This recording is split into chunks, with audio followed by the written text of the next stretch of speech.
आज का ये फाइनल नहीं जीत भी पाते तो कोई भी मसला नहीं है, क्योंकि गोल्ड मेडल ऑलरेडी हम जो चैम्पियनशिप है जो हमारे पास बाकायदा तौर पर हमने देखा कि ओलंपिक्स में उन्होंने गोल्ड मेडल अपने नाम किया था और पाकिस्तान का जो सर था वो फ़ख्र से बुलंद किया था, पाकिस्तान का झंडा लहराया था पूरी दुनिया के अंदर जाके टॉप पोजीशन पर।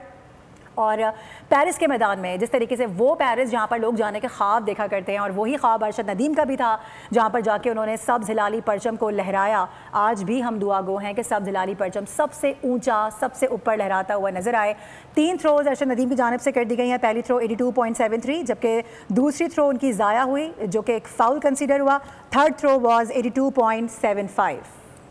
अरशद नदीम ओलंपिक में इनफरादी तौर पर गोल्ड मेडल जीतने वाले पहले पाकिस्तानी हैं, ये भी हमें नहीं भूलना चाहिए। साथ साथ इस वक्त अरशद नदीम की जो फॉर्म है थोड़ा सा वो आउट ऑफ फॉर्म नज़र आ रहे हैं, लेकिन जो अरशद नदीम का मयार है वो ना सिर्फ पूरी कौम बल्कि पूरी दुनिया जानती है कि अरशद अभी अपडेट आ रही है कि फाइनल राउंड के दूसरे मरहले से बाहर हो गए हैं अरशद नदीम। अनफॉर्चुनेटली हम इसको कह सकते हैं, ज़ाहिर है एक दूसरी जो थ्रो थी उनकी जानिब से वो ज़ाया हुई है, वो फाउल कंसीडर हुआ है।